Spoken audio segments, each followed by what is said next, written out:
ये आदमी कब्रिस्तान की रखवाली करता था, पर उसकी असली कमाई रातों में शुरू होती। जब भी कोई नई लाश कॉफिन में दफनाई जाती, ये दबे पांव कब्र खोद डालता और मुर्दे के साथ दफन किए गए कीमती सामान को चुरा लेता। लेकिन अब उसका धंधा बिगड़ गया था। जैसे ही वो किसी कब्र को खोदना शुरू करता, उससे पहले ही दर्जनों भूखे चूहे जमीन की सुरंगों से निकल आते और लाश को अपने साथ ले जाते। उसने किसी से भारी रकम उधार ले रखी थी। जब वो चुराया हुआ सामान ले जाकर उसको देता है तो वो कहता है, अगर एक हफ्ते के अंदर मेरा पूरा पैसा नहीं चुकाया तो मैं तुझे खुद कब्र में गाड़ दूंगा। ये सुनकर आदमी के पैरों तले जमीन खिसक गई। डर के मारे वो सीधे शव गृह पहुंचा, जहां उसका दोस्त काम करता था। उसने उससे पूछा, कोई अमीर आदमी की लाश आई है क्या? दोस्त ने कहा, नहीं, इन दिनों तो सिर्फ गरीबों की ही डेड बॉडी आ रही है। पर तभी उस आदमी की नजर दूसरे कमरे के पर्दे पर पड़ी। वहां जाकर उसने देखा, तख्त पर राजा की लाश पड़ी थी। उसने झुककर राजा का मुंह खोला और उसकी आंखें चमक उठी। राजा के दांत सोने के थे। आदमी ने झट जेब से औजार निकाले और उन्हें उखाड़ने ही वाला था कि तभी उसका दोस्त उसका हाथ पकड़ लेता है। पागल हो गया है क्या? ये राजा की बॉडी है, अगर इसमें जरा भी कमी पाई गई तो हम दोनों पकड़े जाएंगे। इससे पहले दफन होने दो, उसके बाद जो करना है कर लेना। कुछ समय बाद राजा का परिवार वहाँ आया। उन्होंने कहा, राजा के साथ उसका सारा शाही सामान और तलवार भी दफन किया जाएगा। ये सुनकर आदमी के चेहरे पर एक खतरनाक मुस्कान फैल गई। उसकी आंखों में अब सिर्फ सोने का चमकता।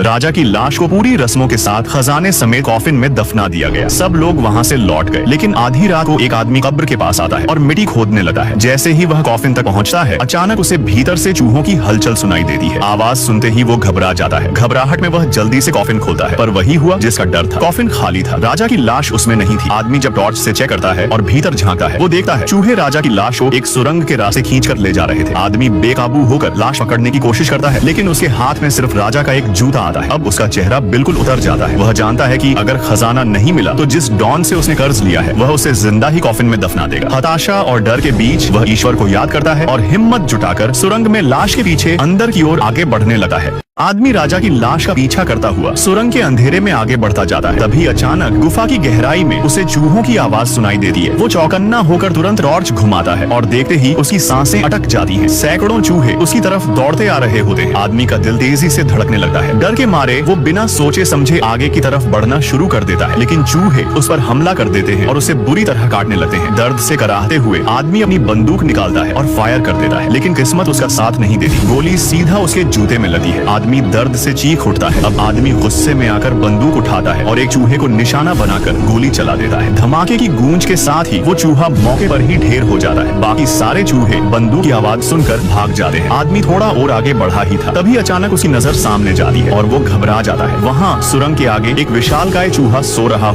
आदमी देखता है कि आगे एक बहुत बड़ा चूहा गहरी नींद में सो रहा है। यह नजारा देखते ही वो डर से पीछे हट जाता है। थोड़ी देर बाद जब वह हिम्मत करके दोबारा नजर डालता है तो चूहा वहाँ से गायब होता है। तभी अचानक जैसे ही वह पीछे मुड़ता है, वही विशालकाय चूहा ठीक उसके सामने खड़ा होता है। आदमी हिम्मत जुटाकर बंदूक उठाता है और कांपते हाथों से ट्रिगर दबाता है। गोली लगते ही चूहा चीख मारता है और गुस्से में उस पर टूट पड़ता है। अपनी जान बचाने के लिए आदमी तेजी से गुफा के भीतर भागने लगता है। वो पीछे मुड़कर देखता है तो चूहा अब भी उसका पीछा कर रहा है। घबराहट में वह अचानक एक अंधेरी गुफा के गड्ढे में गिर जाता है। नीचे गिरते ही उसकी आंखें फटी रह जाती हैं। चारों ओर असंख्य कंकाल बिखरे पड़े हैं। आदमी का डर अब और बढ़ जाता है, लेकिन तभी उसकी नजर उन कंकालों के साथ पड़े ढेर सारे आभूषणों पर जाती है। आदमी कहता है, भगवान, आज तो लाइफ सेट हो गई। वो जल्दी जल्दी सब आभूषण इकट्ठा करने लगा है। इसी बीच उसकी नजर एक मम्मी पर ठहर जाती है, जिसके गले में बेहद कीमती हार चमक रहा होता है। आदमी बिना सोचे समझे हाथ बढ़ाकर वह हार निकाल लेता है, लेकिन जैसे ही हार उसी पकड़ में आता है, वह मम्मी अचानक जिंदा हो उठती है और आदमी को पकड़ लेती है। जैसे ही आदमी मम्मी के गले से हार निकालता है, अचानक मम्मी जिंदा हो जाती है। पल भर में ही वो आदमी की कलाई पकड़ लेती है। आदमी बुरी तरह घबरा जाता है और जोर जोर से चिल्लाने लगता है। मम्मी के हमले से आदमी संतुलन खोकर नीचे गिर पड़ता है। तभी मम्मी उस पर झपटकर उसका कान नुचकर खा जाती है। दर्द से तड़पते हुए आदमी पूरी ताकत लगाकर मम्मी को दूर फेंक देता है, लेकिन मम्मी फिर से गुर्राते हुए उस पर टूट पड़ती है। तब आदमी किसी तरह उसकी पकड़ से छूटकर आगे की ओर भागता है, मगर मम्मी अभी भी उसका पीछा कर रही है और वो कह रही है कि वो हार मेरा है।